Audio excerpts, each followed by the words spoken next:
Здравейте! Сега ще творим нещо ново с нещо нова класация. Да творим!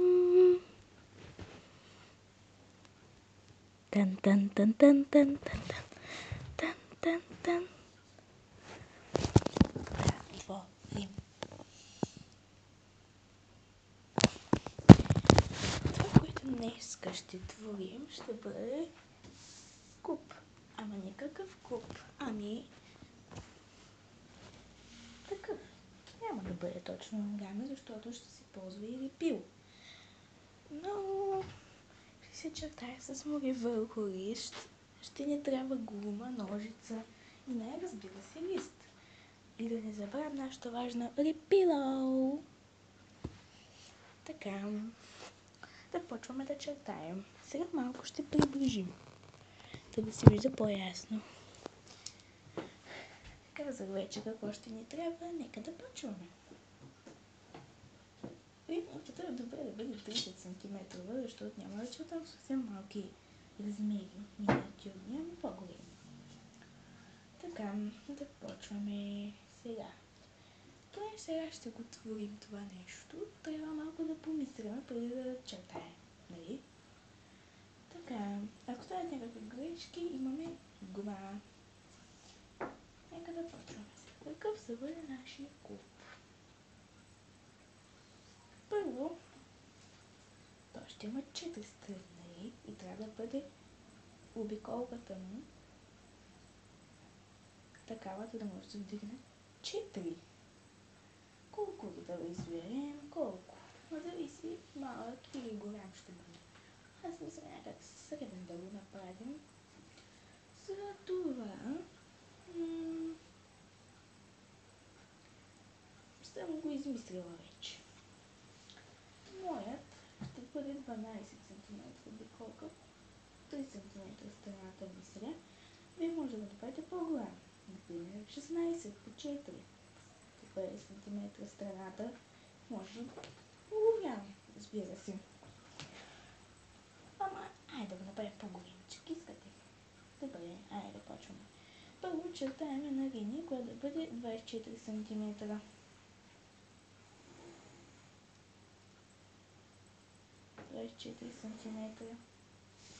Ето е линийката, която е 24 см.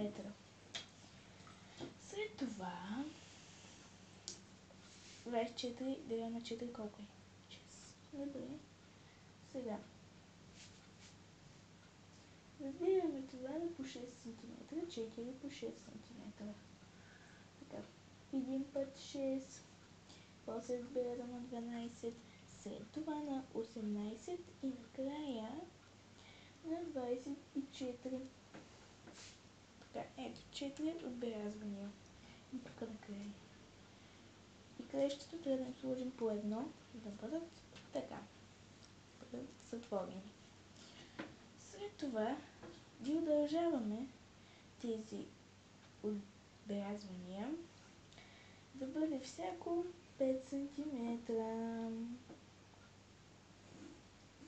По 5 см за бъде висок нашият куп.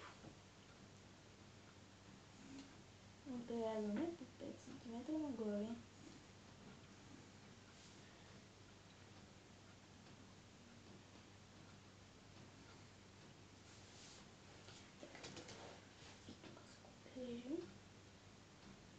Трябва да имате 5 отбелязвания по 5 см.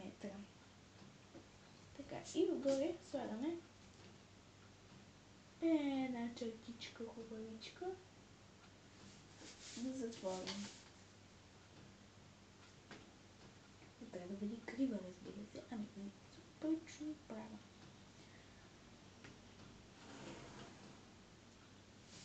Така, трябва да направим сега това. Така, нещо така не ми изглежда добре. Ще куба. Трябва да го добавим все пак. И да се предлагам. Имаме 4 сега квадрата. На втория да направим още един. А на останалите да сложим, да направим за залепване, където слагаме репилото. Добре, и да видим какво стане. Така, удължаваме втория квадрат с още 5 см нагоре.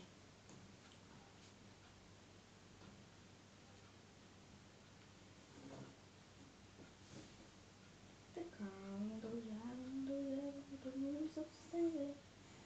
Така. И след това отгоре минавам по една линия. Така, сега да видим какво направих. Дали е добре за сега.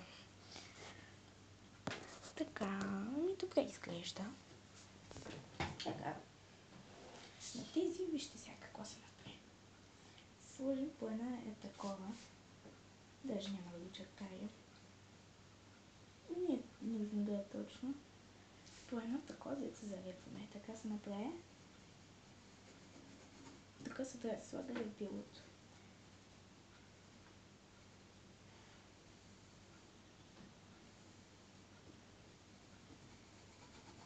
Така изберем, че се слага лепилото.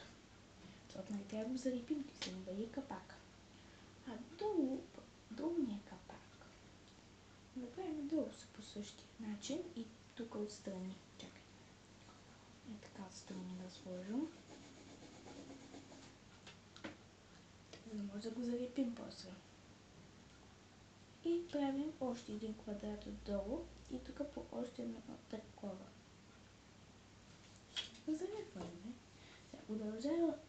Удължаваме с още 5 см, но отдолу на квадрата, а не отгоре, защото е с този отвъд другия квадрат.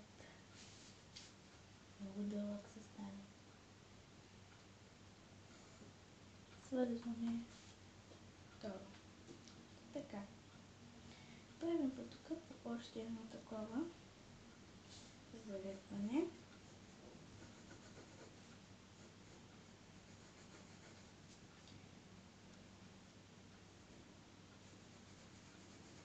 И мисля, че това не е достатъчно за нашия квадрат. Ето това е. Така, повтаряме се пак. Дълъг е 24 см. Това е 24 см. Добре. И това е 24 см. Това трябва да ви е 15, ако сте чертали точно, а това 5. И всяка страна на квадрата трябва да ви е по 5 см. Тези тук няма да ги меряте, просто правите нещо, с което пръска брегъните, да залепите, да намажете с репилото и да е готово. Сега да го нарисуваме нещо, да го оставим бяло. Вие може да творите колкото ли искате. Дали сме в групата да творим. Така че, вие може да го цветите, но аз сега не. Така, сега да режим. Да го изрежем. Така. Тук няма какво да ме гледате как режем. Не е някакъв местовър. Излишното може после да се използва за нещо, за някой мой клип, например. Зависи какъв сте кренали. Така, режим.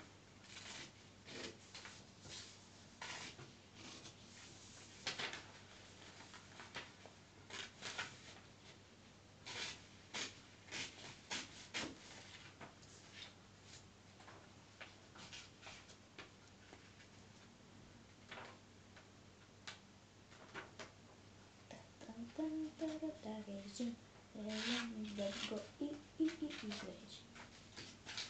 Ако си пея, да може да се виждате.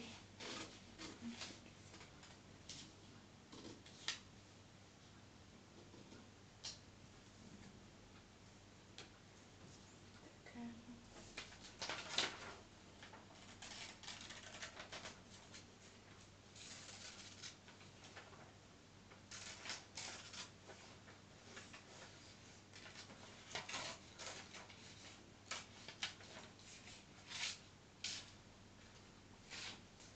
Ето го нашето готовото изрязаното. Сега, се ви кажа нещо. Така изглежда като някакъв човек разпилил ръце. И сега ще почвам след малко да лепим. Но преди това нали трябва да го сгънем. За да стане хубаво сгъване ще ни трябва линията. Освен за чертане, тя може да се сгъване. Ето как се стане това. Слагаме така линейката. Нали ви казах, че трябва 30 см дълга. Така, слагаме. Вземаме ножицата и я, както е било така, я разтваряме. Така. И без да натискаме, това може вече да сте го чували в видеото за солничката. Така минаваме, колкото се сгъне по-лесно. Ето, вижте се, колко лесно се сгъва. Колко право се сгъва. Безупречно. Ето го сгънато. Сега. Няма още да го сгъвам. Сега повтаряме и с другата страна. Айде, започваме.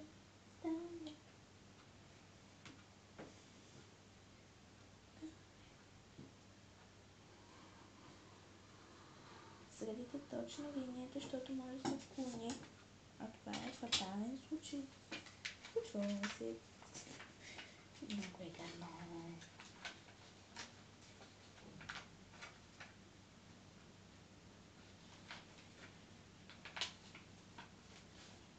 Готово. Ето. Сега тук и тук не сме сгънали. Айде да го направим сега. Бързо, плавно и бавно. Какво казах бързо и бавно?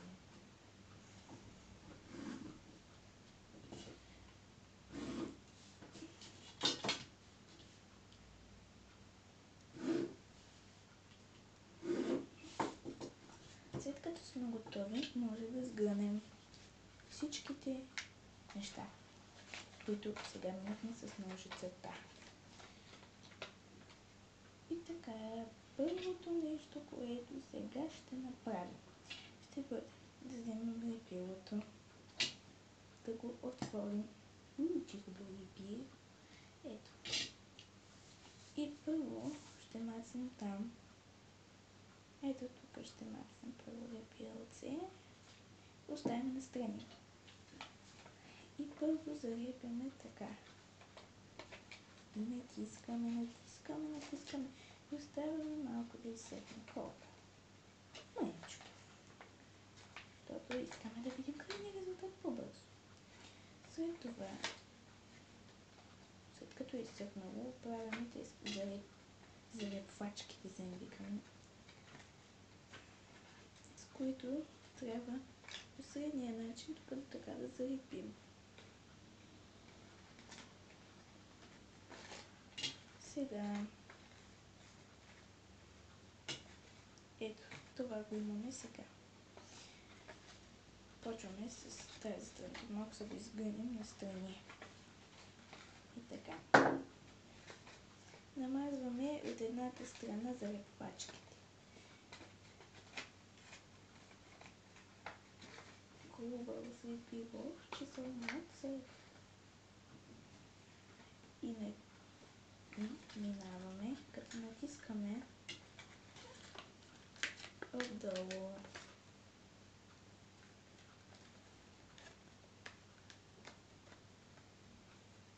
И става така. Сега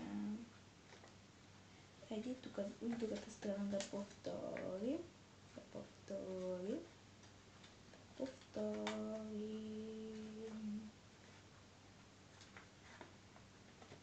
Но тук няма как да натискате, затова правим ето така.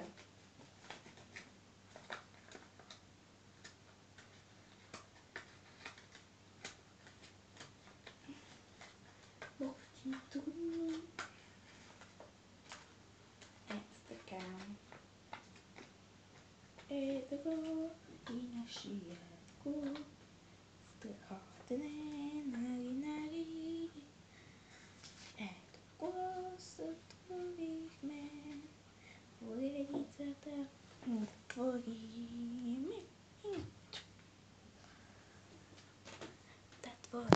zatvorím, na jméno směrnají, otvorím.